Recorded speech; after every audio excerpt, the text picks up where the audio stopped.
I'm not going to name names, but you all know yourselves. This is starting to get really ridiculous. They basically started doing these SEO clickbait blog posts everywhere, and you know what I'm talking about.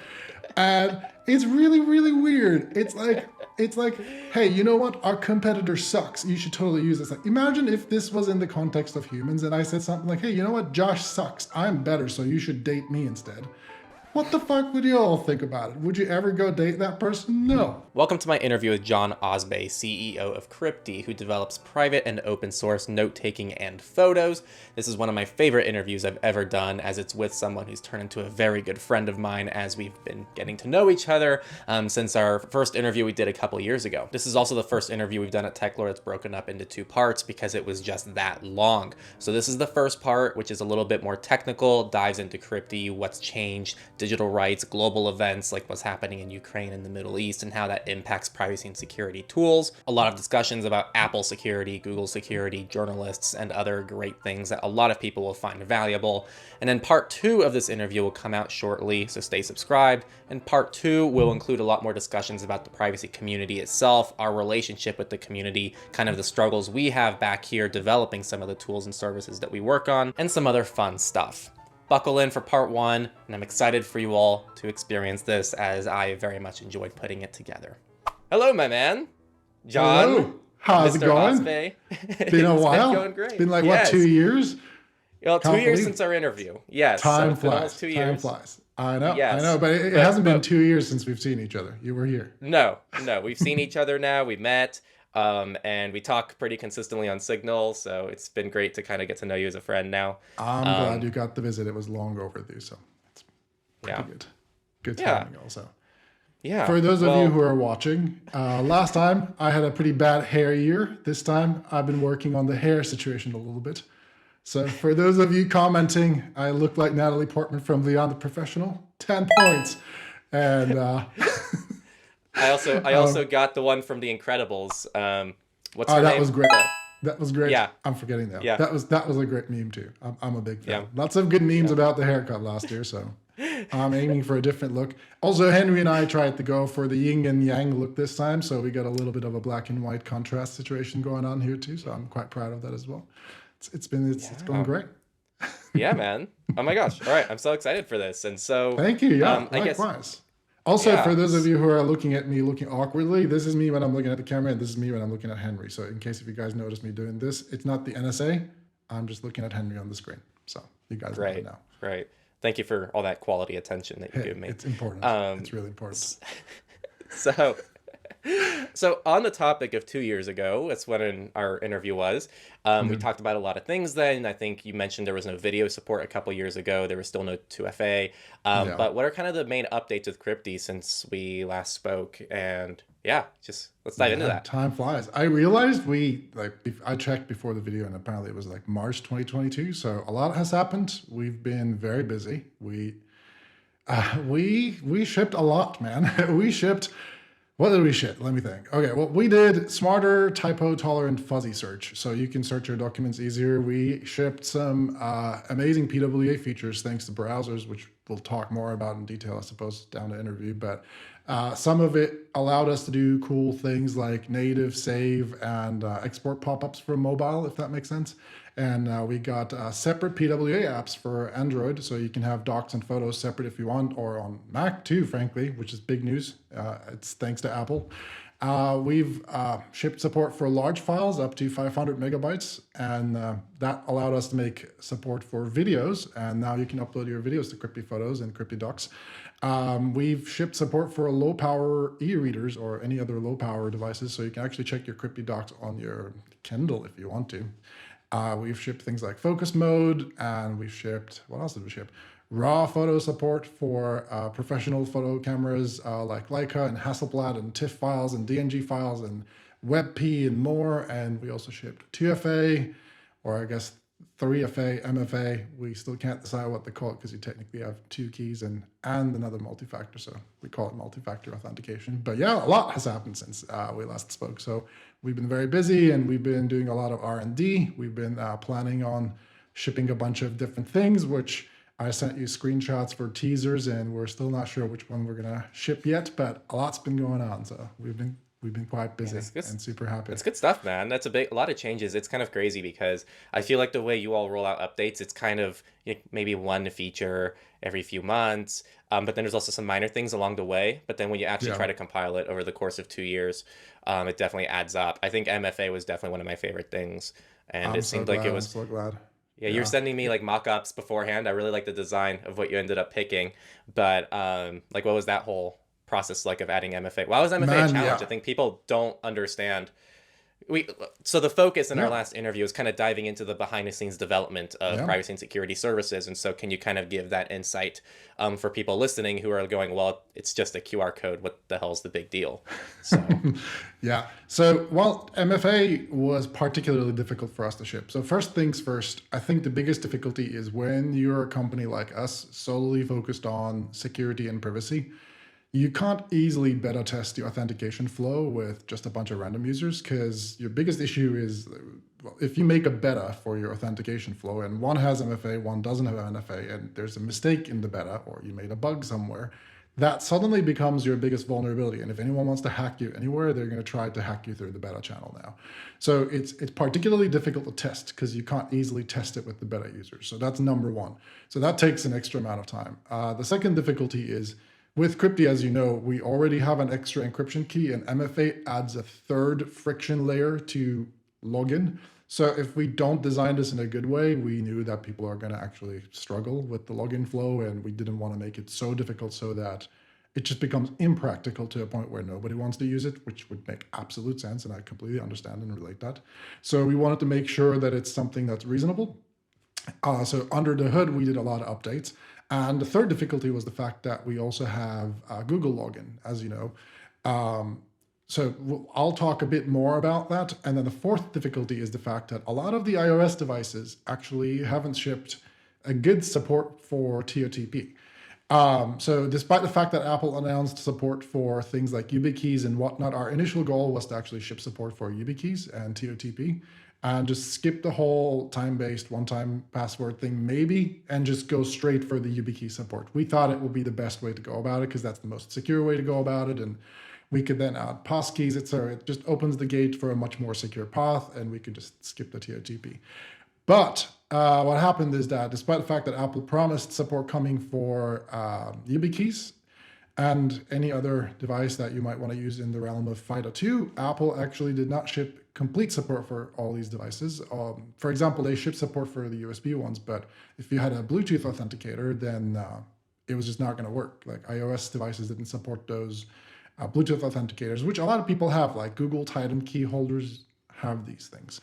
Oh, also important, when we're on the topic of this, a lot of the people tend to mix up. Since we support Google login, that already supported 2FA. So you could have 2FA with Cryptee for a very long time using the Google login. But if you wanted just the username and password, native Cryptee login, and the 2FA on top of that, that wasn't a possibility for a while because we already had the encryption key and that was technically the same as 2FA.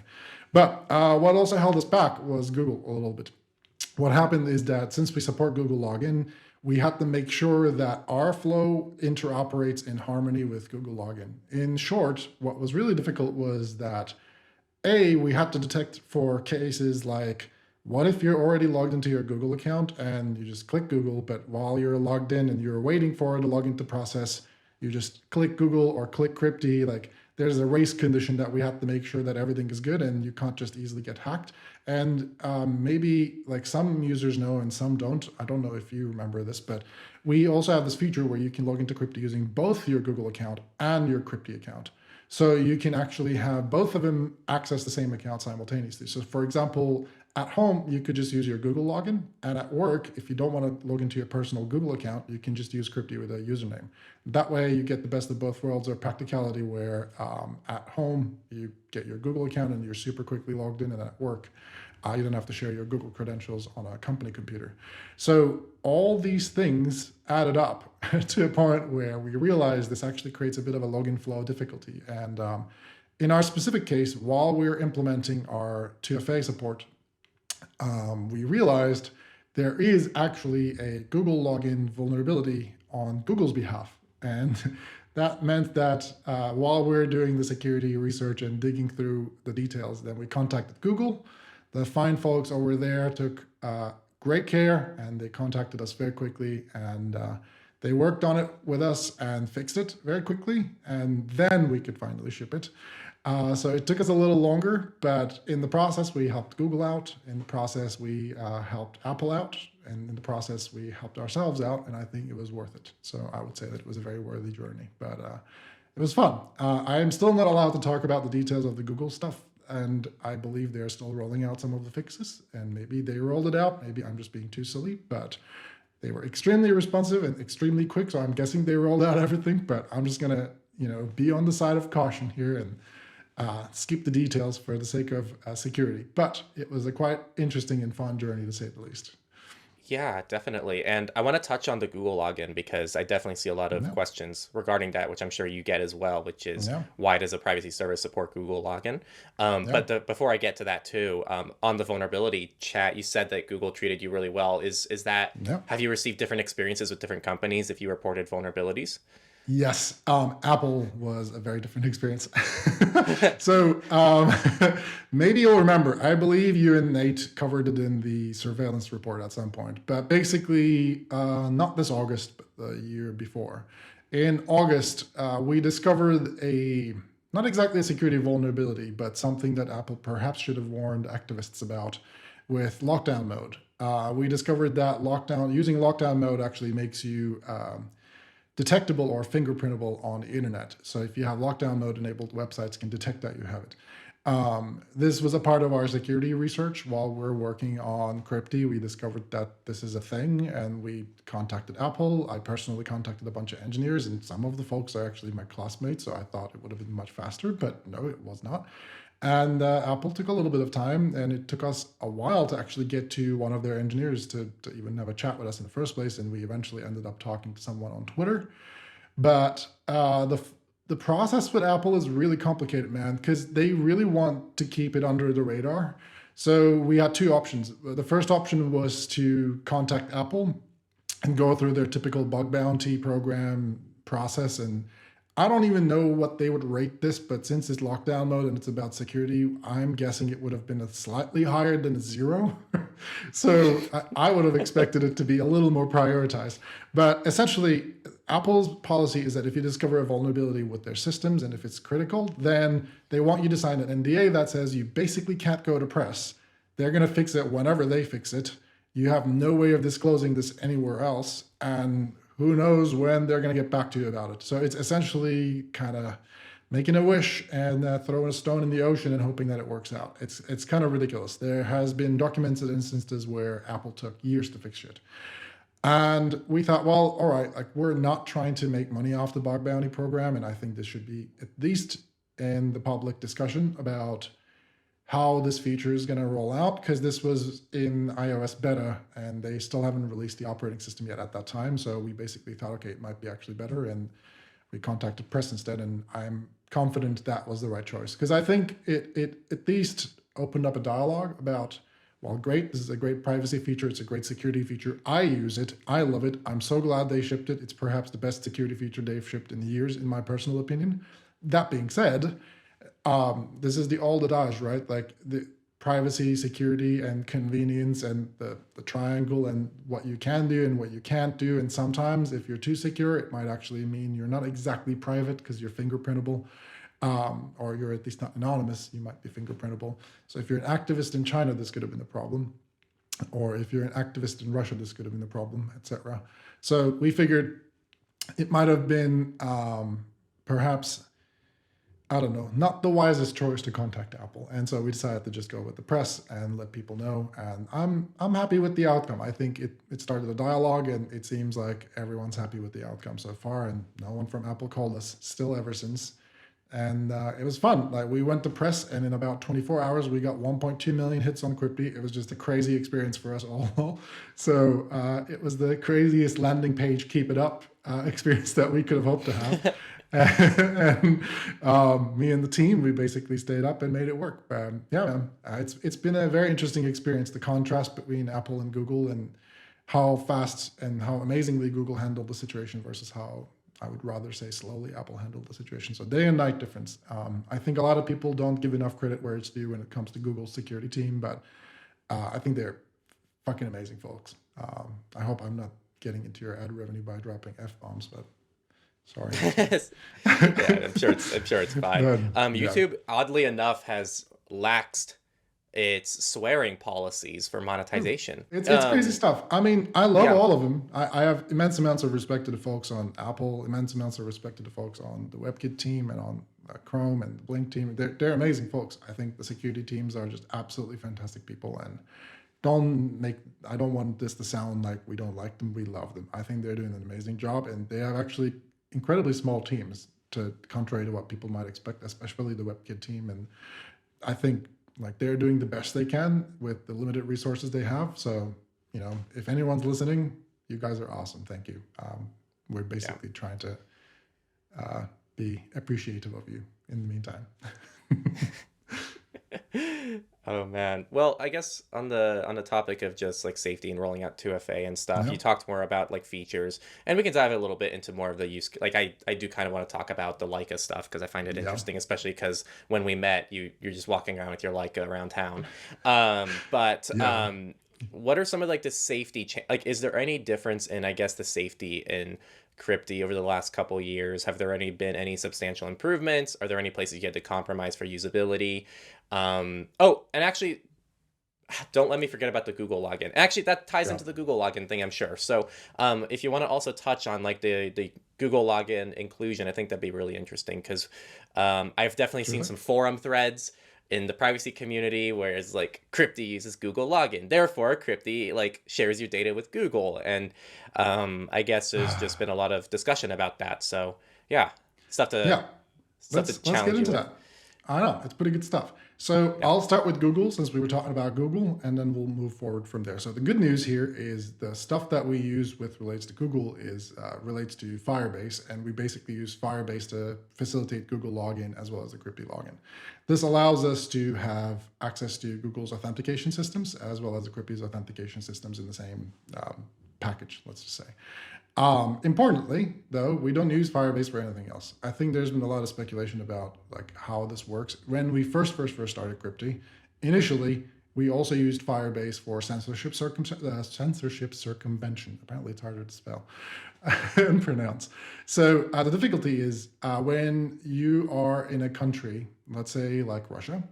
What happens is if they want to block Cryptee, it's actually really easy to censor or block Cryptee if we don't utilize technologies like censorship circumvention methods. It's essentially the same as what Signal does, what Telegram does, what any other big player does in this field. We basically utilize their servers as a front so that if they want to ban us, they essentially have to ban all of Google's IP space. What that would do, more importantly, what that did in the case of Signal or Telegram is that I don't remember what this was, 2017? I think it was 2017. Russia tried shutting down or censoring Telegram, and they couldn't because they had to pull something like 75% of the cables to connect the internet. They had to shut down AWS, they had to shut down Google Cloud, they pulled the plug on Cloudflare. It was just ridiculous. And they realized they can't shut down Telegram, and they gave up because they would have to shut down the rest of the internet along with it. And what we call let's just put it this way. I think this is a very important thing. And among privacy activists and security researchers, we call this collateral freedom. Essentially, basically, what we call collateral freedom in this case is our censorship circumvention method. So in this case, it's Firebase. We made sure that all the other companies who are relying on Firebase would be on the line if anyone tried to censor us. But we realized this was a pretty bad way to go about it for various technical reasons. And then we got rid of that entirely. But all your data is on our servers. Google does not see any of your data. All your data is encrypted on your device, and we don't see any of your data. So there's absolutely no way, neither Google nor we can see your data. The only thing that Google knows with a unique hash is if you're already logged into your Google account or not, and if you're authenticated with Cryptee. There are benefits to this login method, contrary to popular belief. For example, if you're already using Google's ecosystem, and if you are already on Google's ecosystem, like, I don't know, 95% of the internet is, I suppose, with Google logins. If any one of the other websites where you log in with Google are compromised, or if anyone else tries to maliciously access your Google account, or, I don't know, your Etsy account where you logged in with Google, Google actually notifies Cryptee and says, hey, this email has some suspicious activity. You might want to be cautious about it. And that allows us to actually proactively take action and make sure your account is secured and no one can access it. So we actually get signals from all around the internet this way to make sure your account stays safe. And it's not just a fashionable login method, so to speak. We're not just trying to be just convenient. I think there's a lot of great security benefits. On top of that, we have to keep in mind that people really, really love logging into things with their Google account. It's very popular. And if you think about it from a perspective of, would you rather remember a username, password, and encryption key and have a two-factor authentication? Or would you rather just log in with Google when you're already logged in with Google and just type your encryption key? It's way more practical from all sorts of perspectives. Right, and it's also cool because with Google, you can also have access to the advanced protection program too. So you essentially Correct. can access accounts via the advanced protection program, which Exactly. I would say also is going to raise, maybe not with a service like Cryptee that has that heavy emphasis on privacy and security, but in my eyes too, I actually much prefer signing in via SSO on a crappy website that looks like they don't have a security team Exactly. than having to trust them with their implementation of how they're storing credentials. Exactly. Exactly. So I guess for And me, it's it's normally a trade-off also of the site.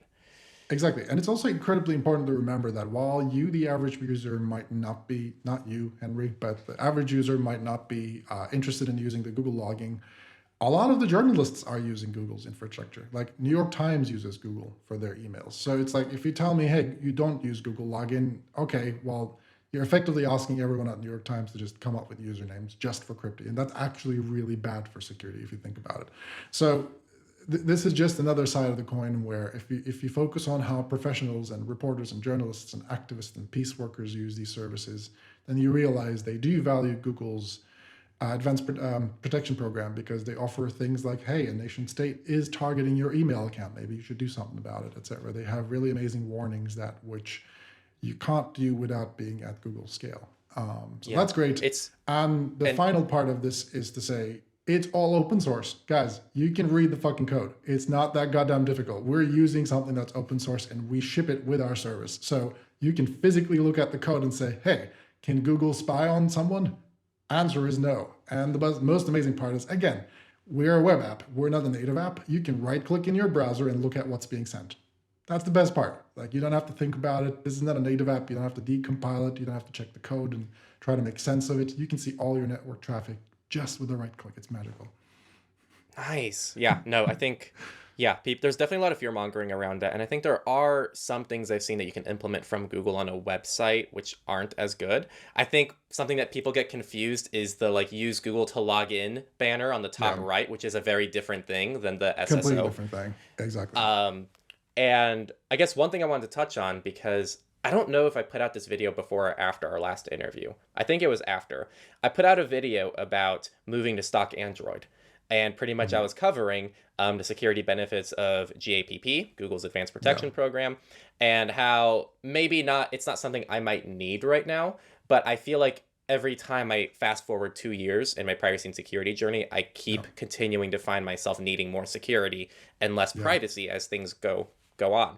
And so I was pretty much trying to think ahead for the first time and move towards something. And that's why I'm not using custom ROMs. And for the record, I do have like a stock Pixel somewhere. I have custom ROMs. I have iOS. I use everything. And people seem to think, I put out one video about an iOS device and you're like, oh my God, he's an iPhone user. And it's like, guys, I have like 10 phones over here. Like I'm like, I put out content for this. How do you think I like put out these reviews and stuff? Like I have to use things.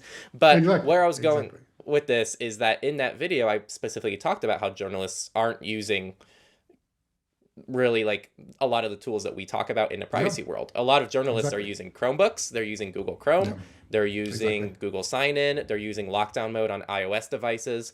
And I think, like, how do you respond to someone in the privacy community who goes, like, I don't like Apple or Google, and I don't want to use their services, but I see a lot of people just not acknowledge that very basic fact in the room that at the end of the day, all journalists seem to be utilizing these tools. So why do you think there's a discrepancy there between a lot of the privacy community and journalists, and what, like, people who actually, their lives are actually on the line? Why are they using different tools than the privacy community?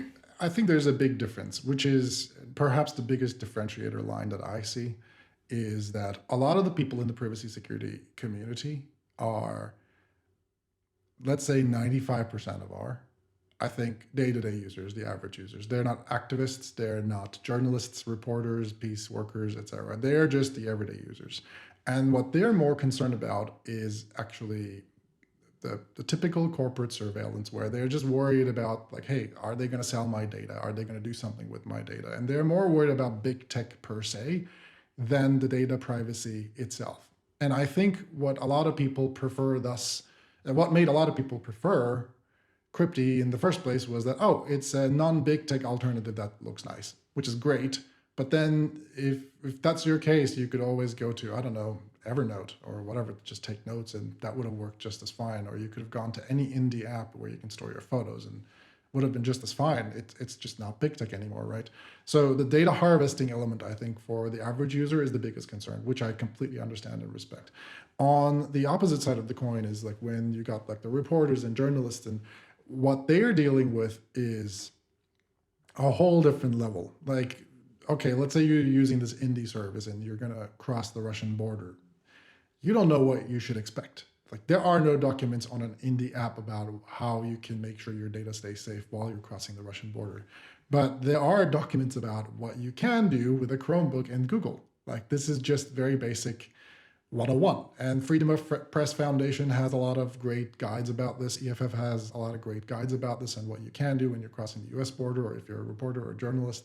They give you a lot of these pamphlets and they tell you what you can do, what your rights are. And mainly, if you're a journalist, reporter, peace worker, when your life is on the line, you're worried more about just staying safe. Privacy is not so much of a concern. Everybody knows you're a photographer or a reporter or a journalist, etc. Like, that part is already known, and that much is already known. Maybe they even know your home address. Like, you might not actually have as much privacy when you're under public scrutiny. But they're more concerned about actually staying secure and their phones getting not hacked, or their computers not getting hacked, and their sources not getting leaked or revealed by some means of hacking. And so I think that's the type of difficult stuff they're concerned about. So I would say that it's not exactly an easy thing for journalists to use non-Google products or non-Apple products precisely for that reason, because it's very difficult. You don't know how secure a small app can be. For all we know, someone from a nation state could just bribe the customer support on a small app, and that's it. Like, this is one of the biggest tactics that Russia uses right now. Instead of trying to directly hack you, they try to bribe your customer support agents. So if they're not well paid, if they're not within your actual jurisdiction, if your company's in Europe and your customer support isn't in Europe, you might have problems. Like, the money might be very lucrative and attractive. Like, they try to bribe you pretty high. So if someone's interested, it might happen, and it's perhaps the biggest vulnerability. So we've been spending a lot of time making sure our customer support supply chain is, so to speak, safe, so that we don't have to have any issues on that line. So I think Google and Apple do a lot of great work with this. And I think people don't necessarily understand what goes on in a day-to-day life of a reporter, journalist, activist, peace worker, etc. So I think their concerns are different. And right. I would say that both of those are right views. It just boils down to what your threat model is, right? Like, what you're personally worried about, what you're personally concerned about, and all your concerns are right. If you're concerned about something, that's okay. I think as long as you're being factual, as long as you're being reasonable, those are all good things to think about. But as long as you allow other people to use different login methods and don't try to say, hey, you know what, there shouldn't be any other login methods. I want to use this one. That's great. It's choice. You have choice. Then you can use that. Well, let them use the others. So I guess a quick question on that note. So if someone's listening to this and they go, hey, well, I just don't want to see Google on your website at all. Is there actually any privacy implication if someone doesn't click the Google button? We already talked about how there really isn't any, even if they do click it. But is there any kind of thing that happens if just seeing the Google sign-in option when you're logging into Cryptee? Correct. So the only difference is when you have the Google login button, we have to necessarily send a blank request to Google that says, hey, can you see anyone logged in right now? And Google sends us a hash that either says, yes, someone is logged in or someone's not logged in, so we can prompt and automatically log you in. So essentially, if you're already logged in with your Google account, We just have to check in with Google to see if you're already logged in or not logged in. That's it. And the only way we can do that is if you click that button, or if you've already clicked that button in the past at some point, then we can check and say, hey, well, it seems like someone tried logging with Google at some point. So let's check if they're logged in or not. Otherwise, there is no privacy concern there, basically. Is there a reason you haven't added different SSO providers? And if not, how come you picked Google? Well, there are a few good reasons. We were initially considering adding Apple. The biggest problem with Apple is that your account is not directly tied to an email. So the difficulty with Google, you always have to have an email, and Google always gives us the correct email address that you have. So let's say if you're using henry@gmail.com, Google always gives us henry@gmail.com. So we always know, even if you're not using the Google login, this user is henry@gmail.com. But with Apple, they use, as you know, private relay. So they don't actually give you the correct email address of the user. They just give a completely random Apple privately relayed email address. So the problem is, if tomorrow Apple decides that, hey, you know what? We're not going to let Cryptee actually use Apple login because fuck them. All those users would completely lose access to Cryptee because we don't know their real emails. So we can't fall back to a regular email login with those email addresses anymore. But with Google, if Google says, hey, you know what? Fuck you. You can't use Google login anymore. That's fine. We still have your email address. We can log in with an email by resetting your password. Problem solved. Because it's already verified. We already know it's your email. But with Apple, we can't do that because we won't know your real email address. So that was the biggest reason. We could technically add things like GitHub and whatnot, but it's just such a small demographic in the grander scheme of things that it's just not worth it. So we just never added it, to be frank with you. So Got it.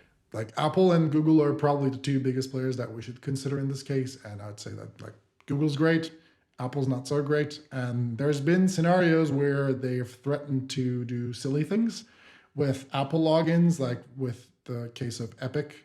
And so I don't know how I feel about Apple, trusting Apple in general. So especially with their logins. And so I think it's safe to assume that it's better to go with knowing an email address versus not knowing the email address in this case. If you don't want your email to be known, just use a username. It's a lot easier. Also, you asked before that if the Cryptee security has evolved since we last spoke. And yes, it has, in that our user base grew significantly. And to cope with the growth, we ended up developing a lot of internal tools to manage our user base so that we can better moderate what's going on in the system, have better visibility as to what's going on in the system. We had to build better tools to detect platform abuse. We had to detect better abuse-related incidents, and we built more signals, so to speak, to detect if someone's logged in on really suspicious devices somewhere. We built some security at file level. We built some more nation-state level security checks, especially namely related to our neighbor country. And yeah, a lot of small things in the authentication security, as you know, with the OTTP, etc. So there's been a lot, but it's been really small things and mostly invisible to the users, let's just say. So that's the best way to put it. Got it. Well, that's a perfect segue because I guess you're based out of Estonia and your neighboring country. So I guess it's my fun. big eye-opener when I went to visit you, I flew into Helsinki. And first thing that happens when you get to Helsinki and you're in the airport is you immediately go down this immense concrete structure. Bunker. Yeah, and it's like it's country's a bunker. Yeah. Imagine like a massive. I don't know how to describe it.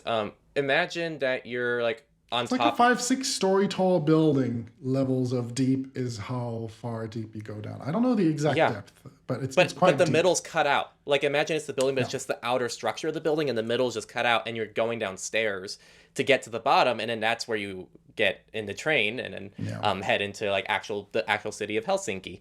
And that was and like immediately my first. you're reminded of the fact that you have a very aggressive neighbor, and you need the bunkers and the protection. Yeah, just on arriving. I know. Right. It was just crazy to kind of get that insight, and then you're explaining to me, you know, all the nuclear bunker situations and how buildings with a certain amount of people in them are required to have bunkers underneath. So it seems like at least Helsinki, I don't know about the rest of Finland. I'm assuming the rest of Finland's similar, but a lot of Helsinki is just designed to be bombed. And for winter. It's pretty much prepared. I mean, part of the reason why we met in Helsinki also is that right now we're building a new data center in Helsinki, and hopefully at some point it's going to be done. But it's taking a while. But in an ideal world, we're trying to place our servers also in a secure bunker data center. There's a bunch of them in Finland, a bunch of them in Sweden. Currently, at the moment, some of our data is actually kept in bunkers in Sweden and other countries. So we're trying to go as safe as we can, not because we're actually concerned about a nuclear attack. I think if we get to that point, if we think about the threat model, we have much bigger problems to deal with than our data safety. I think personal safety is going to be a bigger problem. Food will be a bigger problem, and water might be a problem, but data safety too, sure. Yeah. But I think it gives us a lot of other benefits. Like if your data is kept in a data center in an atomic shelter, then it actually does a lot of the heavy lifting for you when it comes to cooling. So for example, in Sweden, our data center is entirely green, and all the excess heat is actually pumped to part of Stockholm and keeps some of the apartments warm in Stockholm. So we got a lot of really good green initiatives going on there. And similarly in Helsinki, it's basically going to be kept very cool and very nice.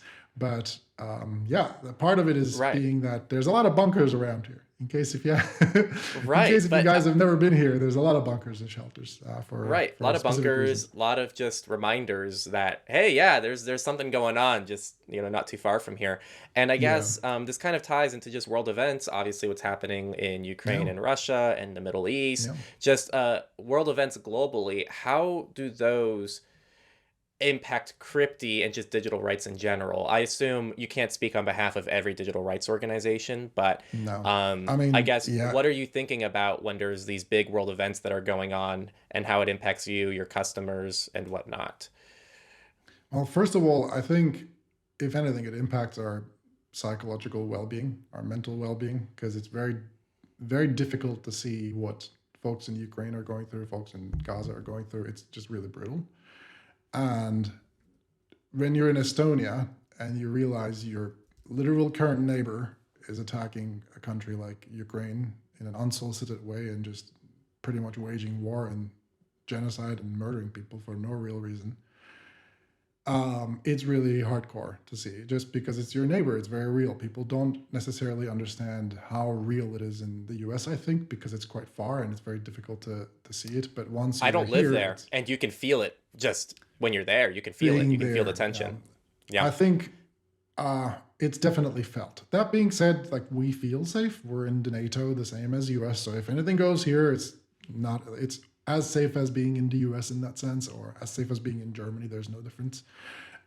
So we're not feeling scared in that sense, but it's a very interesting atmosphere to say the least. And I think not just Cryptee, but there's a lot of startups both in Estonia and Finland and Sweden who are right now working on different security products to combat the types of attacks that we're seeing from Russia, the types of attacks that we're seeing from other countries and nation states. So I think it definitely sort of like gave a boost to the industry and maybe like a wake up call to realize like, oh yeah, this is a real problem and it's about to get more and more and more difficult. Like I remember last time when we had our interview, it was still in the shock moment of the events happening in Ukraine and whatnot. So it was like very new and very, very fresh. So I will never forget how scary those few weeks were. We contacted our friends and fellow cryptographers and fellow security workers, and we were like, hey, like come to Estonia, come to Finland. We want you here.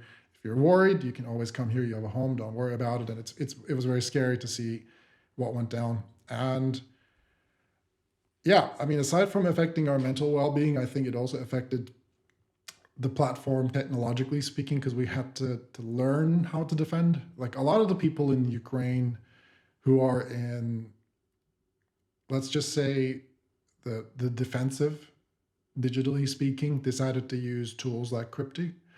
And I think what that meant was we started feeling some of the effects in the attacks, and we started getting DDoS attacks. We started getting really interesting attacks on our platform. We started getting a lot of abuse on the platform trying to take us down that way. We started getting a lot of interesting login attacks or bot accounts trying to do really silly things, and immediately escalated very quickly. So it's not just us either. I do know that other companies are witnessing similar attacks. So it's definitely happening. It's something that we're aware of. We're not directly affected in any other way. We're built in a way that we're censorship resilient, so they can't easily censor us or shut us down like they can do with other companies, because we built the platform to be censorship resilient in the first place. But yeah, I think it's definitely affected our technological outlook and our posture a lot, because we decided that, okay, we need to find ways to make sure folks in Ukraine can stay safe. It also complicated things, like the fact that there are certain regions in Ukraine right now that are under EU and US sanctions because of Russian invasion, because Russia claims that those regions belong to them. But when you're getting someone from Ukraine trying to subscribe to Cryptee, you don't know which region they're trying to subscribe from. So it actually really complicated our payment process, because we have to also make sure that you're not from a region where we're not allowed to accept customers from. It's a very difficult situation, basically. And if you think IP locating someone in New York is difficult, try doing like across the street. It's very difficult to figure out where someone is in a small country, basically. So it complicated our checkout flow, it complicated our authentication flow, it complicated our security posture. It certainly affected us greatly. But we're here, we're not censored, we're not taken down. Ever since we started Cryptee back in 2017, we haven't had a single minute of downtime. We've been up and running ever since without any incidents or any issues. So I'm Fingers crossed. hoping that Fingers crossed. we keep, fingers crossed, exactly. Nothing bad will happen, but yeah. Well, what do you use? Because you said you used to use Google for censorship resistance, but you're using Cloudflare now, right? We do, yes. We have an amazing partnership with Cloudflare. We're on the call with their teams whenever we need to. We have a really fantastic phone line if we need their help. And we're also in touch with the developers who are building the Cloudflare platform. We're literally a phone call away to get help, to seek help when something goes wrong. In addition, we've been one of the earliest customers of Cloudflare Workers, which allowed us to actually spread some of our compute power to Cloudflare's edge, which means we're officially serverless. So there is no server to hack in the first place. There is no one server you can go and say, hey, I hacked the server, therefore I hacked Cryptee.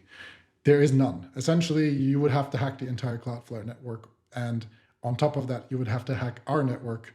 And on top of that, you would have to hack our storage data centers, only to get to someone's data, which is already encrypted on the user device. So there is no easy way to penetrate our system anymore. We have multiple layers thanks to Cloudflare and our current setup.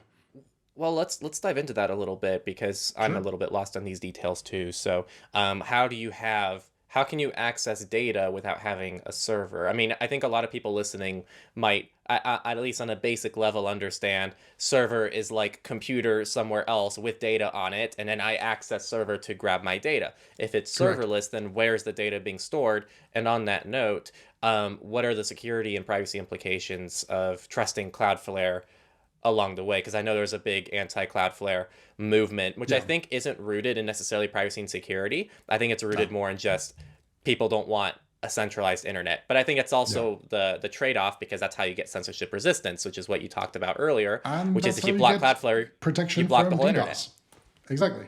And you get protection from DDoS. You have to think about the trade-off to see what's really important for you. Do you really want to get DDoSed quickly, or do you want to just make sure you're staying safe? And this is a real problem. It's frantically really easy to DDoS someone. So I think something like Cloudflare, I remember you guys experienced it with your forums quite briefly. And oh yeah, like 2 weeks ago, we were getting DDoS attacks. And I actually was under the impression already, so this was a miscommunication between Jonah and I, because Jonah is the person who set up our forum. I was already under the impression we were using Cloudflare. Apparently, we were just using nothing. So we actually went 2 years without getting DDoS at all in our forum, and had no protection, which is pretty awesome. Yeah, and so we finally just put ourselves behind Cloudflare, and now we're also getting that protection. But people have to understand too, like even on our ends, like we had, I think, like 9 hours of downtime because of that. And like, what are your options when that happens? Like, you have to put yourself behind some kind of protection. So. Exactly. Like, we're not at Cloudflare's scale to be able to defend ourselves. And if we were at Cloudflare's scale, then you wouldn't like us anyway. So it's one of those problems where if anyone grows too big to be able to defend themselves against a big nation state DDoS, you're not going to like them. So this is a trade-off that we're going to have to make at some point. The earlier you've mentioned that how do you feel about trusting Cloudflare? The good news is we don't have to trust them. That's actually one of the best parts about being able to work with Cloudflare. And I think to understand how the system works, I should probably describe a bit about our infrastructure. Then it's going to make a bit more sense and how we can be serverless and what does a server mean and what does serverless mean.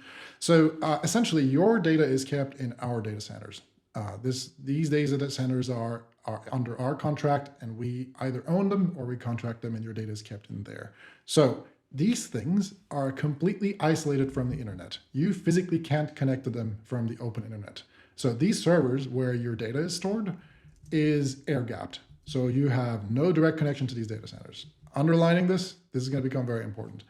And when you connect to Cryptee and you're making these requests like save document and whatnot, your saves, let's say when you save your document is encrypted. So your already encrypted file, which no one can open, neither us nor Cloudflare nor anyone, is simply transmitted to the Cloudflare network and behind the Cloudflare network to our server, which then transmits to the storage server.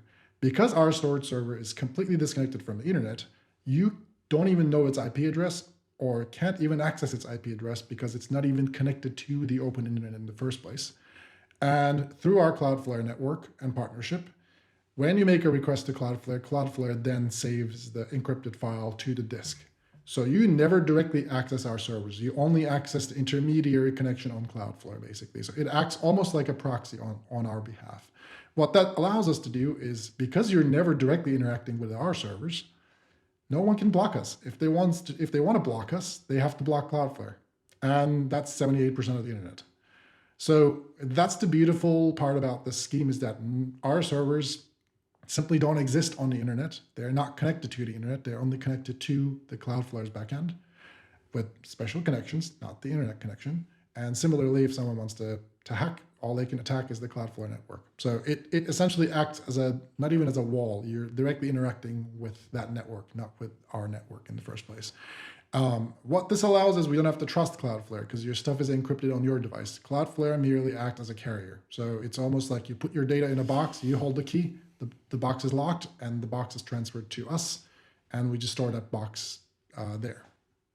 Yeah, and I see this a lot because there's a lot of I think people they just genuinely don't know and they don't understand. But there's a lot of I don't trust Signal because I think they use AWS for some stuff, which is Amazon, Exactly. and so the whole take is because they're using Amazon, Amazon is getting access to your Signal conversations. Yeah.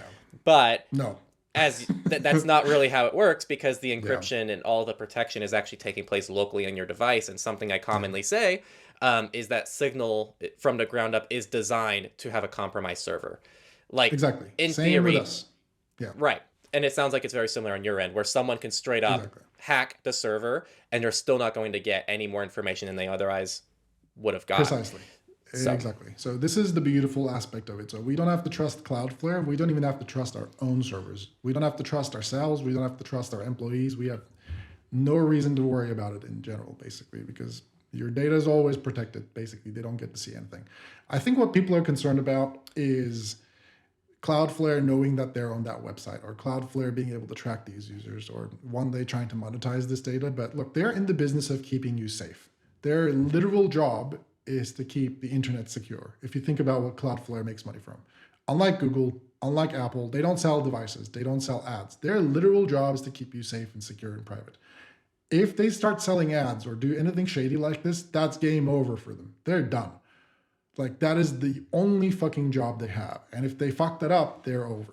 So I have a much greater confidence in the team at Cloudflare as a result of understanding how they work and how amazing they are and getting to know them personally and how smart they are and seeing how well they work.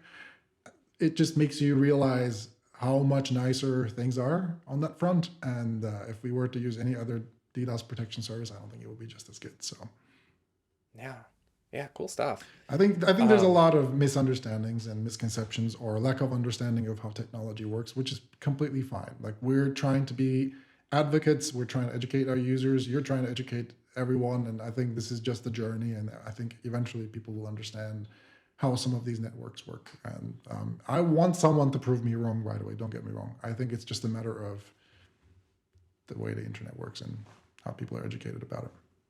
Right. Good stuff. But yeah. Yeah. Well, to kind Speaking of of big pivot tech. over, I really want to pick your brain on a lot of Apple stuff. So we're about to Let's enter a do it. big Apple segment here. And actually, you sent over a couple things you wanted to talk about in regards to Apple. And I, as we Yeah. were talking, thought of more things Ooh, to talk yeah. about with Apple. And I actually wanted to start a little bit with the positives of Apple, which you've already touched on, which is lockdown mode. I don't think lockdown mode Yeah. existed during our last interview. No. So how have you overall? I'm going to start with my end, and Yeah. you might have already seen this in some of my content because I made a lockdown review, which I think you actually cite in one of your support articles, which is awesome. So thank you for that. Yeah. Um, because we actually did use Cryptee in that video as an example because you can see the font rendering Yeah. differences between lockdown enabled versus disabled and how it looks Yeah. very different and some of the impacts because I use Cryptee every day and I'll talk about my Cryptee usage at some point too. Yeah. I want to But hear all about it too. yeah, and it's just interesting to see how my usage of Cryptee has changed over time. But before we get to that, I just want to really Yeah. dig into the Apple stuff here. So I've been using lockdown mode now pretty much since it came out, and I was super excited to see them actually update lockdown mode and make further enhancements. So it wasn't just a, oh, hey, we're rolling this out just for some PR and then we're going to drop this feature and just keep it the Yeah. same. Apple's actually been making constant improvements to lockdown mode, which is kind of Big thumbs crazy. up. Yeah, Yeah. most notably, the thing I liked the most with their changes was the ability to disable 2G on your phone to help prevent stingray attacks. I Yes. thought that was really neat.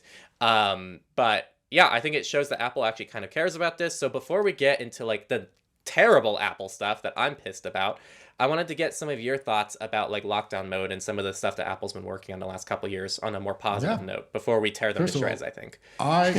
yes, good idea. That way we can do a shit sandwich and start positive, shit about it, and then continue positively after. Yeah, I think unfortunately, like when the lockdown mode first came out, everybody thought we were trying to shit on it, but it's the opposite. Like I love it. That's why I just went all the way to understand how it works and found the flaws that we found with the team. And for me personally, lockdown mode is the most amazing gift that was given by Apple. I think they couldn't have done a better job. I think it's absolutely amazing. I love the fact that they keep releasing more features. I love the fact that they keep improving it. And I think it gives you not only protection against basic nation state attacks, but also protects you against a lot of different attacks on the web because they disable a lot of features now on the web, from WebGL to workers to fonts to I think they JIT. also do some, yeah, like they do JIT and they also disable some. I'm not entirely sure how they do it, but I think they just disable loading content from external domains or unauthorized Something like domains. So if you're on a website CDN, where there's like CDN third-party content, CDNs, exactly, stuff like that's what that. I've been Yeah. noticing too. So there's a lot of good stuff there. So I'm a big fan. I think they're doing some great job, and there's probably 100 things that we're forgetting to list right now, but I think they're amazing. So big props to the lockdown mode team. Big props to Apple. I think they're absolutely killing it. If anyone from Apple ends up watching this, we love you guys. We only did what we did because we want people to know. So yeah, so that's that. I think I really love lockdown mode, and I think everyone should use this if they can. Important thing to keep in mind is that lockdown mode is a feature built to defend you against things you don't trust.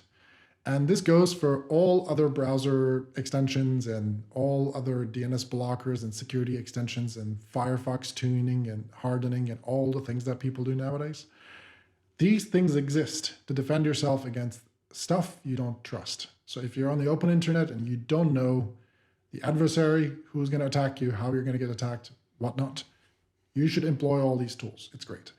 If you do trust the service, then you will absolutely break that service if you're using something like lockdown mode or if you're using some really strange hardening techniques or some really boutique browsers and whatnot, because what's going to happen is you're going to break some features of the web that was supposed to be there, or even native apps like they start breaking. And when you do that, services like Cryptee, services like Signal might eventually end up breaking for one reason or another. And don't be shocked. Not that Signal breaks, but I'm just giving this as an example. Can I pause you right there? Because Yeah. I have an interesting take that I've heard, and I think it'd be interesting to address this. Some people I've seen share the sentiment of they have their hardening let's say Firefox hardening is actually a really good Yeah. example of this. Let's say someone is like, okay, I've hardened my Firefox. I have these extensions I use. I've adjusted these about config menu items, etc. Hmm. And then I access a site. Let's say it's a private email provider. Let's just say it's Proton or Tuda, either one. But let's say one of their hardening techniques actually makes it so that they can't use the private email provider. I Yeah. see a very common take of, if the site does not work with my hardening techniques, therefore it's not a safe site and I'm not going to use them. People, come So, on. well, but like, how do you respond to that? Because I think it makes sense if you set up kind of an environment where you think that safety exists and someone cannot work within that safety requirement. I can see how they have that perception of therefore it's not safe. Yeah. But like, I guess, how would you debate that? Well, it's super simple actually. So if you're using services that require client-side encryption, be it ProtonMail, be it Tutanota, be it Cryptee, or any other service where there's encryption on your device that has to happen on your device, our only way of doing this without affecting your usability of the service is in a worker, which is called a web worker or service worker.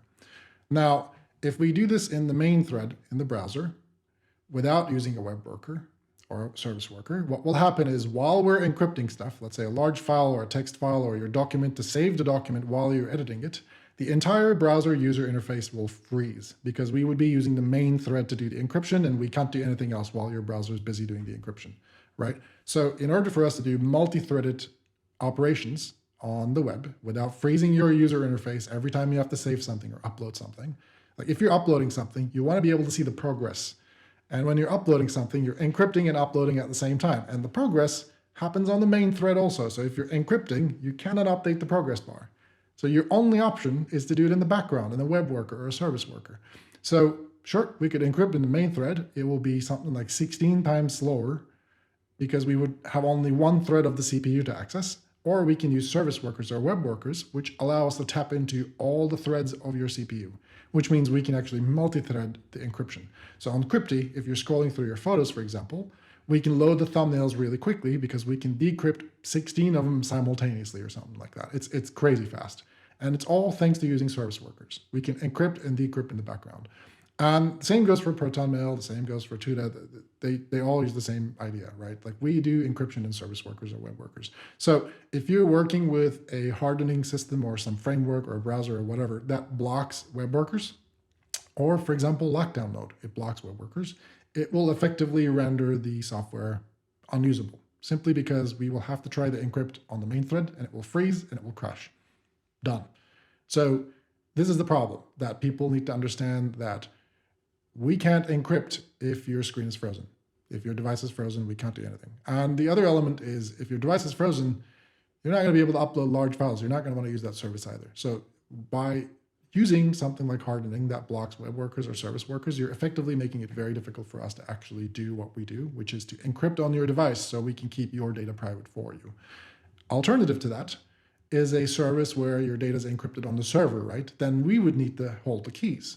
So if we hold your keys, then we could see your data, and that's not cool. But then you could upload your file without a service worker, without encrypting it on your device, no problem. But that's not what you guys are here for. You're here for the ultimate privacy and security. And to do that, we need some of these tools. So it kind of reminds me a little bit, actually, of the whole, I guess, Apple versus Google approach to AI and just features in general. Google is all cloud-based, and Apple's all local. Generally, I'm generalizing here. And it kind of reminds me, too, of a lot of the, I guess, if you're trying to compare the privacy between Apple and Google, a lot of the Apple benefits, I would say, comes from just the simple fact that Apple likes to keep things more local on their devices instead of processing everything on the server end. And so that kind of reminds me of this situation, too, where if you're shutting down your hardware capabilities on your device, you're actually now adding more reliance on the service. On the cloud. Exactly. Yeah. And this is what you're going to end up with. That's a perfect analogy. Yeah, very interesting. I think on my end, too, it makes sense because I do obviously have exceptions on lockdown mode, for example. And I think most of the exceptions are with services that do more things locally on my device. So there's actually an argument, I think, that I could make. Yeah, where it's like you're actually having more control by disabling things because it's running locally and it's doing client-side encryption instead of doing server-side stuff. So, well, look, this is important to underline that, like, we're trying to put as many protections as we can into Cryptee. So if you disable lockdown mode to use Cryptee, you're still safe. That being said, if you upload an unknown, untrusted PDF straight into Cryptee, in an ideal world, lockdown mode or not lockdown mode, you should still be safe. It is Apple's job to make sure someone can't hack your phone using a fucking PDF. Like, this technology has been around for what, 30 years now? If you can't open a fucking PDF on your phone, I don't know what I can say. Like, then don't use the phone. Like, this is lockdown mode or not lockdown mode. Wait, sorry, we weren't supposed to start shredding Apple yet. But what I'm trying to get to here is we have already protections in place to make sure that you can open an untrusted PDF in Cryptee, because we actually don't load any macros or whatever, and we render the PDF inside Cryptee without using your phone's PDF engine, so you can't easily get hacked. So it is still sandboxed. So if you throw something not so safe into Cryptee, you should still be able to safely open them. I can only speak for Cryptee, at least. I can't speak for other providers, but we're at least doing our best to make sure that there is no third-party interference when you're on Cryptee. There are no connections to any other servers on Cryptee. So you can't get hacked if you disable lockdown mode on Cryptee unless you upload some suspicious file and try to open it yourself. And in this case, you can't open the file in Cryptee. You can only download the file from Cryptee, then open it. So you should still be safe. If you're trying to open a file on Cryptee, let's say a PDF, then we have protections in place for those for the file formats that which Cryptee can open. So, I mean, I can't 100% promise anyone and everyone, like, we will absolutely keep you safe and no intelligence agency is going to get your data. Like, if that's your threat model, then good luck. You have bigger problems on your hands than I can ever promise to keep you safe, or anyone can keep you safe. Like, if you're the next Snowden, we can't help you. No one can help you. Best of luck, though. But I think for the average user, for most users, for activists and reporters and journalists and peace workers and those who need the lockdown mode and need it for their use case and for their work, we're doing our best to make sure that they can stay safe just as much as Apple is. So I want to talk about the hardware issues with Apple that came up a few years ago in a second. But on the topic of lockdown mode and other positive things, I guess any thoughts on ADP, Advanced Data Protection, which is pretty much, for people listening, iCloud's initial end-to-end encryption for iCloud? Yeah, it's amazing. You should use it.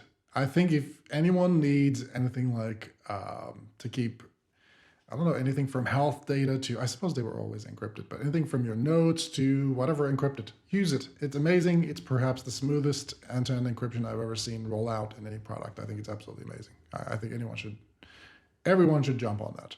And Nice. I mean, I think I would like to think that we as Cryptee live in a space where if you need a bit more professional tools than Apple Photos, you will probably need to use us. Otherwise, you should just go ahead and use iCloud Photos too. It's amazingly end-to-end encrypted and it's absolutely built into your phone. It's fantastic. And I'm saying this feeling slightly sore, knowing that I'm going to lose customers to Apple, but that's perfect. Go use that if you would like to use that. Right. 'Cause I think And it's that's great. kind of my question, because I guess now that Apple has end-to-end encryption, Yeah. so I think people can probably dig into the usability differences between Crypte Notes and Apple Notes Yeah. and figure that out. What would you say is more of like the security and privacy difference between Apple's way of protecting notes versus your way of protecting notes? I think we go about it on different ways. I mean, first of all, I would say that I think Cryptee is a bit more than Notes, although I feel like a lot of the people do use it for Notes based on what we're hearing from our community. It's just, I think everybody likes to keep Definitely. quick I notes. guess I'm using Notes as just an example product to easily Yeah. compare things. Yeah. So I think we live in that realm where if you need a bit more features, like if you need math, if you need to link one node to another node, or if you want more complex tables, or if you want more quotation or styling and whatnot, then first of all, you're not going to be able to do that in Apple Notes. It's going to be a bit more practical to do it in Cryptee. If you need more styling, if you need more fonts, if you need more sizing, all those are a bit more practical. But I think if I compare the way we protect users, I think I would even argue that we're a bit safer than Apple Notes. The reason being, Apple Notes is a native app. So if you put something into Apple Notes, if there's a vector where you could get hacked by putting in something that you don't trust, let's say by uploading a file, by uploading a PDF, etc., you could theoretically get hacked in Apple Notes because it essentially allows you to preview the same way the iPhone allows you to preview the PDF. But if you remember, every single iOS jailbreak was always done with a PDF. The PDF render in iOS has been particularly infamously bad. So I would say that there are elements where we do protect the users a bit better simply because we can isolate and put things in a sandbox, A, by the virtue of being in a browser, and B, inside Cryptee, we have other protections to make sure PDFs don't render the normal way they render. So there are some elements, I would say, in that difference. As far as photos go, it's a bit more different because I think people who use iCloud photos are more the everyday users. And if you're an everyday user, you just want to keep your family photos safe, go to iCloud Photos. I'll say this right now. It's fucking amazing. It's end-to-end encrypted. It's on your phone. You can share it with your family and friends and whatever. That's already built in. You don't have to think about any of that. It just directly works. It's just magic. It's fucking perfect. But if you're a photographer and you want to work with more photos, you have to manage your albums and galleries and collections and want to keep some stuff safe. If you're a reporter, if you don't want to keep it on your phone, if you want to keep it off your phone, if you want to offload something from your phone, then iCloud Photos has a lot of shortcomings. Then I think we fill the gap perfectly there, especially if you're a professional. So I think I would say our target demographic is very different in that sense. I think Apple's great for everyday users and families and whatnot, and we fill more in the professional realm of the user base. Right. And we'll talk more about this, I think, down the line. Yeah, exactly. I was going to yeah, ask later on too about like use cases yeah. and I guess who you see Crypte targeted towards. Um, but that's all really good We'll, stuff. I was going we to can ask get to that, something. but yeah. Oh, I wanted Yeah. to ask quickly about I've seen some criticisms of Apple's metadata for ADP. So I was curious if there's a metadata difference between how you guys handle metadata versus Apple that you're aware of. Well, I did not see how Apple handles it, so I would rather not comment on it. But the way we Cool. handle metadata is our policy is that we try to collect as little data as possible. That's the gist of it. So if we don't have to collect data, we won't collect data. That's the best way to put it. So the only few bits of metadata that we have are things that actually make it possible for us to do what we do in the first place. So for example, timestamps about when files are saved so we can compare which one's newer and make sure when we sync we don't have sync conflicts and stuff like that. But these are all things you have to have. There's no easy way to do it otherwise. And we try to do it with just some hashes and anonymous ways and whatnot, but it just fails. It's like, it's not the best way to go about it. You still need the timestamps. And we also have metadata about, for example, when photos are taken. I know this is a bit controversial, like some people like it, some people don't like it. But if you think about it, if we don't know the contents of the photo, if we don't know who you are, if we don't know anything about you, and if we don't know anything about the contents of the photo, all we know is a person, someone took a photo at some point. It just doesn't mean anything. It's just like someone took a photo at X o'clock. Who cares? Like, that's not private information. So we decided that that might actually be the best way to go about it, because just being able to know that helps us do a lot by being able to create events, by being able to make a timeline about the photos and see which one was taken earlier, which one was taken later. And it gives us a lot of context that wouldn't be there without. And not context that's private data, but just context in general that helps us run the service. So yeah. So I don't know how Apple handles it, but I can at the very least say that we don't want to collect any data unless you're I don't know, unless you're asking about specific features that are like why does the photo timestamp there, or why does Cryptee say the timestamp for No, I reference and was whatnot. Yeah. more so speaking in the context of like signal type of encryption where they try to reduce metadata so people Same for us. can get a little bit more safety. Yeah, so cool. Yeah. Yeah, very cool. And I guess now let's go into the negatives because we talked a lot about kind of the Ooh, the fun positive stuff. updates on There we go. Apple. And I know you're going to have a lot of thoughts on the EU stuff going on. But right Yeah. before then, I did want to quickly get your take on that recent, I don't know, I think kind of a sensitive issue. So I think it's important for people to approach this sensitively because you're going to see people say this is a US developed backdoor. You're going to see people say it's like a collaboration with Yeah. Apple. I've seen pretty crazy theories about this, but ultimately, all I can really trust is the researcher who put out this, which believe was someone with Kaspersky.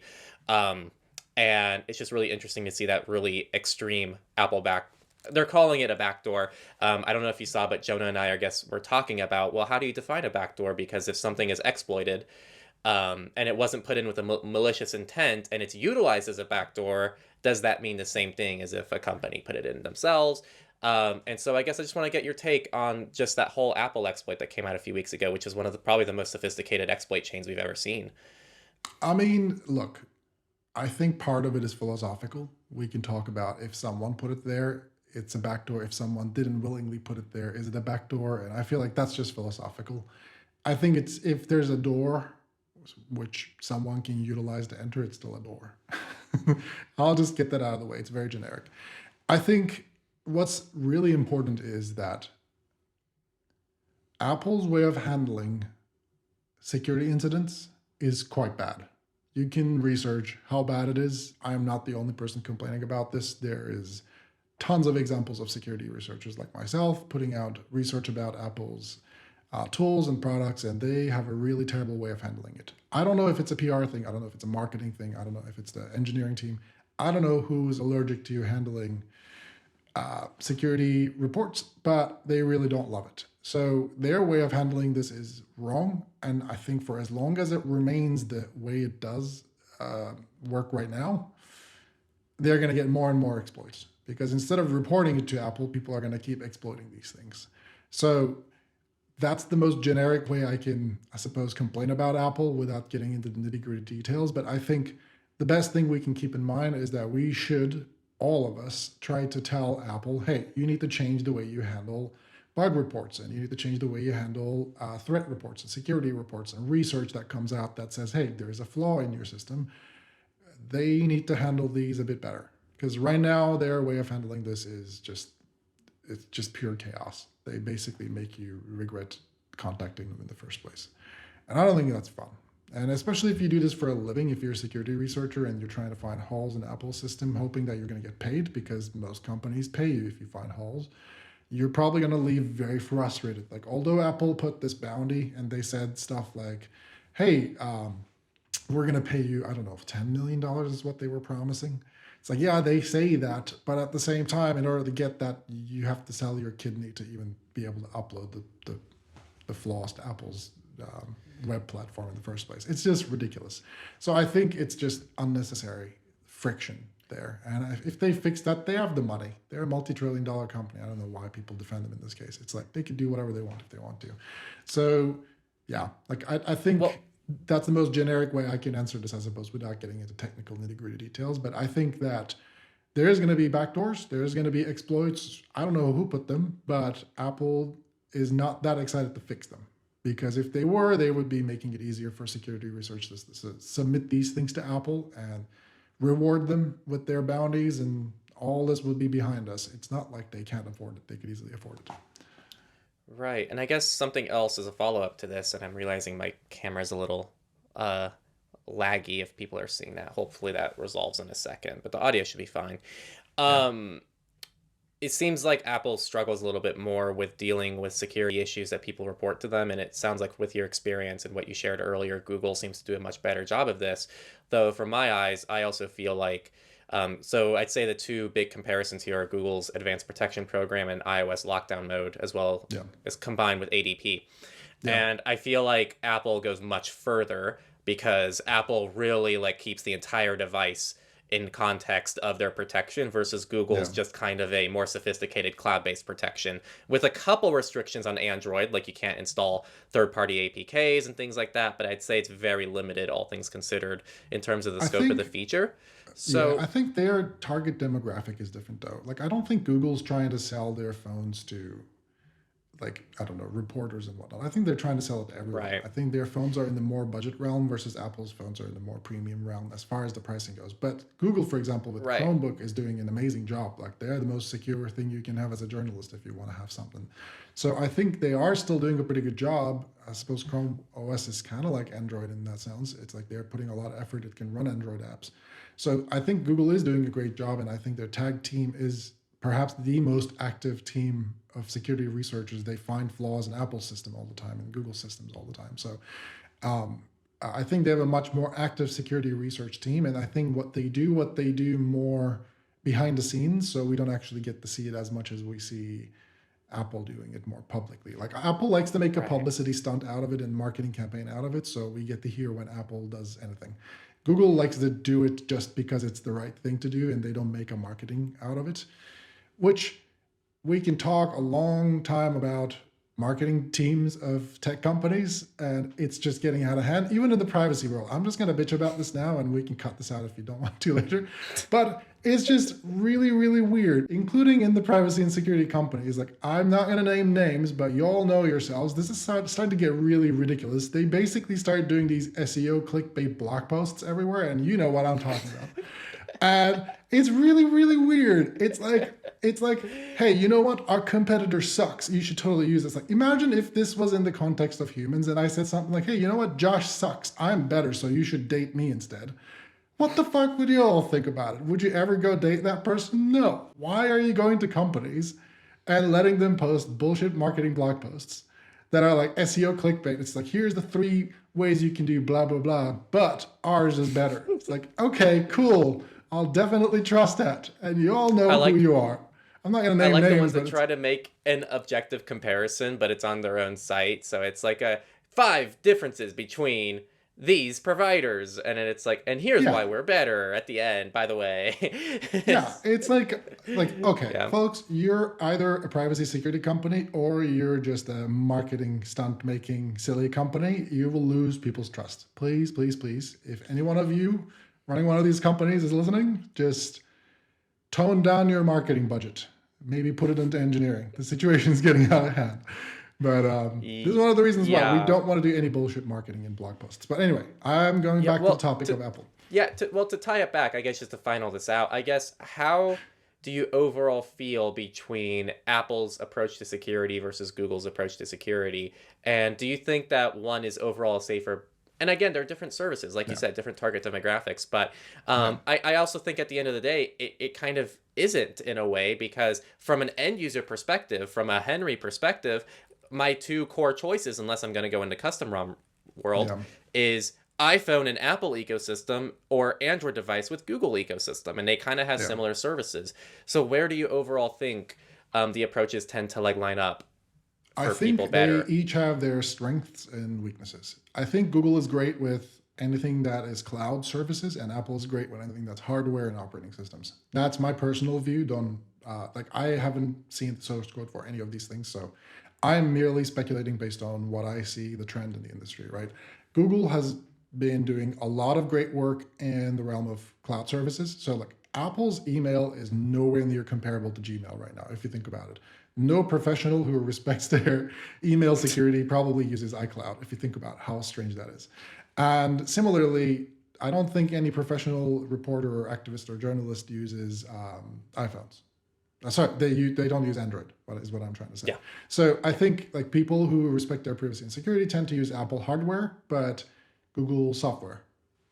So take what you want from it. And I guess Chromebooks would be the one exception. I suppose so, yes. And I think it's merely because it's very dumb as a device, and that's a good thing sometimes. Like if you think about what that does, it's just there's nothing on it. It's a browser, so you access everything that's in the cloud, and otherwise it doesn't store anything on it. So it's a shell, which is great.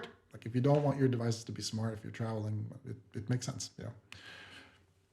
Got it. But yeah, I think they have strengths and weaknesses, and I would categorize it in my mind as while their services do sound similar when you think about iCloud and whatnot, I think Google is focusing more on the cloud services and Apple on the hardware. And as long as you can keep church and state separate, it makes sense, I would say.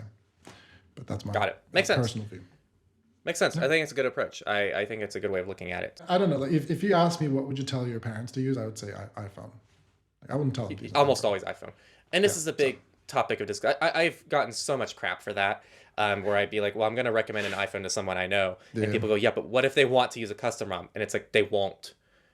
Just, I don't think, like even I second guess using a custom ROM sometimes. And I'm somebody who's very involved with this space. Same. I cannot in any, like if I actually give a crap about the people around me, because that's the same argument where people go, the people around you should be taking their privacy and security seriously. If you care about them, you're going to have them move over to a custom ROM. Yeah. On the other hand, I actually care about them and their lives and like how they have lives outside of this, as they should have.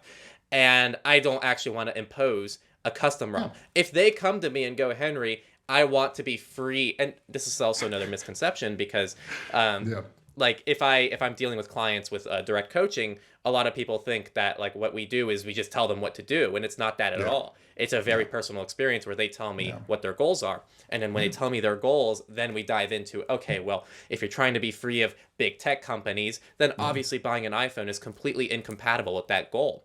But for my friends and family who just want to be a little bit safer, they don't want to be part of, I guess, the worst of the worst. Generally speaking, like the iPhone is a no-brainer, especially now that you can just enable ADP, which even they can probably use, and they can get end-to-end encryption. Which, how are you going to do that on stock Android? Like, I mean, valid it makes question. no sense. On And also, on a like, custom ROM, how are you going to get end-to-end encrypted photos, end-to-end encrypted everything pretty much in the entire ecosystem that's just natively built in and super easy to use? You don't have to find 10 individual precisely. services. Like, Exactly. crazy. And I'm But- saying this as someone who has an end-to-end encrypted, like in that sense, client-side encrypted photo store service. Right. Like, I wouldn't want you to use Cryptee on a custom ROM. Just go use an iPhone. Damn it. Just use the iCloud photos if that's your goal. I'm not going to tell my mom to download a custom ROM. I'm not going to tell my dad to use a custom ROM. It doesn't make any sense. However technically savvy they may be. And I think it doesn't make sense, but they do use Cryptee, in case if you're wondering. Yeah. But yeah. I guess now that we've started like the negative stuff, I guess I'm really Yeah. curious to hear your thoughts now, especially about like, I mean, I put on my notes here, PWAs is definitely a big topic. Web apps, definitely something to talk let's about. talk about But that. also Yeah. the EU stuff, I think, is probably the more notable hot topic at the Yeah. moment. So for people out of the loop, I guess, I would probably watch the Techlore Talks 18 that I just put out with Jonah, and it goes through exactly what's going on in the EU and how Apple's mandating certain things in a very odd way. And so I want to hear your takes Yeah. on this as someone who is in the EU, but also as someone who develops a web app, because if you go back and watch the interview from 2 years ago, you were talking Yeah. about why you don't want to be on app stores. This is one of those things where I feel like people need to give Apple more shit, and it's crazy how many people are defending Apple on the internet right now. I am shocked. The first thing that I'm struggling with, let's just name it. It's corporate greed, right? There's a lot of people who are like, but are they doing this because of X, Y, Z? Like, no. They're just trying to comply with the law to the maximum point they can, to the minimum point they can, and just maximize their profit. That's what it is. And so what that means is that it's kind of the same, right? You can always technically pay more taxes. No one's stopping you from paying your country way more in taxes, but you probably want to pay exactly what you're legally required to pay. So they are a multi-trillion-dollar company, and they want to avoid doing things unless they have to do those things, and it's just corporate greed. What that means is, as a company, despite the fact that they have a responsibility towards their users, towards, at this point, billions of users, they are instead choosing to make more money instead of being responsible and doing the right thing. So corporate greed, that's what it is. And I think if anyone wants to say, hey, well, we think this, I don't know, multiple app store situation opens the doors to security issues, then I would ask, can you look at the app store? There's like 6,000 apps with malicious crap there already right now that no one's taking down. There is no report button. If you see an app that has malicious issues, how do you report it? Go to the App Store, find the report button, and let me know in the comments, please. There is no report button. So you physically can't even report a bad app in the App Store. And if there's a security issue, Apple doesn't do shit about it. There's billions of documented shit like this on the internet. Maybe an exaggeration on the number billion, but I think it's easily in the tens of thousands. Like, I think there is an amazing gentleman, I think his name is Costa, he was on Twitter. I don't know if he's still on Twitter, but he used to document all these bad apps in the App Store. That's all he did, and Apple really got pissed at him for a while. But look up Costa Apple App Store, and you'll definitely find it. It's Costa with a K, I think. Anywho, what I'm trying to say here is that I think there's a lot of corporate greed. The regular App Store is full of scams and a lot of insecure apps in the first place. So it's not like Apple's doing a good job at keeping the store safe or clean or anything. If that's the argument, then any other store is going to do just as well if you're asking me. And it's not about someone else just invading your phone. It's about choice. If you don't want to use that other store, you don't have to use that other store. You're safe. You're clean. Don't worry about it. You're fine. You don't ever have to think about this ever again, right? But if someone else wants to use it, say those of us in the EU who voted very strongly for this, then it will be great for us because we will have a competing app store where Apple won't be able to set the rules, but they're trying so hard to set those rules right now with the finances, with the strange monetary rules they're setting up, with the strange amounts of money they demand from these stores. Or essentially they're saying, hey, anyone who wants to compete me better have $1 million. Like, who fucking decides that? What an arbitrary number. It's such a random way to compete. It's a really odd take, but that's what they're saying right now. And they're saying that any competing store needs to have at least 1 million in an escrow account somewhere so that Apple can access for app downloads. Like, what the fuck? So you're saying anyone who wants to compete with me needs to be at least a millionaire? Like, sure, dude. Fine, Tim. Like, we'll try. I think it's really interesting because when you get into the whole freedom of choice thing, one thing that people don't, and I talked about this on the Techlore Talks too, but I'm going to try to relay that message again. The freedom of choice thing is very real. You don't have to use these alternative app stores if you don't want to. But here's where it gets really crappy and where Apple's backing everyone into a corner. Someone, let's say Fortnite, if they make their own app store through Epic Games or whatever, if Epic Games makes its own app store. Epic Games owns Fortnite, right? Am I getting that right? Yeah, I think so. Okay. I don't know games. Let's just say they do. Neither. But my point is, if someone has another app store and they post their app there, even if they keep it on the app store, they're actually getting charged a higher fee for having the app on the other app store as well. Exactly. So Apple's intentionally creating a situation now which disincentivizes anybody from doing anything off the app store. So Apple is the person taking away the choice. Apple can actually roll this out in a way where users just have better choice and they don't have to feel like they're choosing between one or the other. And so it's a very artificial thing that Apple's designed, which people think it's the way it has to be, and they forget that Android exists, where you can just install a different app store, and it doesn't impact anything on Google Play, and you can install apps from Google Play or from F-Droid or this has been the case Aurora. on Google and on Android for years. Like, it's been the case for Android, and nobody died. Guess what? And the whole, I don't know, people defending Apple about this, it's just like, I don't know, it makes me gag. I just barf, you know, it's pretty fucking disgusting. It's like, come on. It's really interesting too, because I put out that video expecting, because a lot of people think that we are Apple shills, whereas I feel like we're just pretty on the nose. Like, I try to look at Apple objectively, and obviously there's always going to be bias there, but I really try to, like, as we talk about, Apple does a lot of good things, and they do some bad things. And this was one of those bad things, and I thought that Techlore Talks would be where people come forward and go, oh, wow, like, I see you guys aren't Apple shills because, like, Apple did something genuinely bad that we finally need to be outraged about. But when people are outraged all the time about everything, nothing actually, like, there's no real outrage anymore on the internet. And this is, in my opinion, and should be real outrage. Not some exploit that was just an exploit that's already been patched and didn't really impact many people outside of, like, 20 people. That didn't require outrage. This requires outrage because it actually impacts literally everybody who owns an iPhone. This is bigger than anything else. This is the biggest And instead thing. of Like, that, this is so you know what much we got in the comments? In the comments, we got Apple defenders. People going, why are you being so mean to Apple? Apple cares about your security. So I guess no matter what take you have, the YouTube comments are just going to disagree, is what I'm realizing. Which is I think that's what's going on. No matter what you do, man, you can't make everyone happy. That's what it is. Yeah, so some people are going to be unhappy. Yeah, we just check comments for an hour after each upload.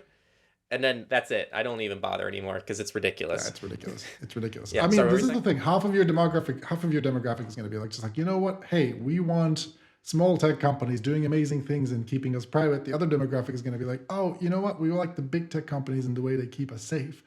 And some of them are going to be like, hey, you know what? Apple shields. Some of them are going to be like, no, you hate Apple. It's like, everyone, calm down. It's okay to have choice. That's why we're having this conversation in the first place. It's totally fine. In fact, you know what? If you don't like it, don't move to Europe.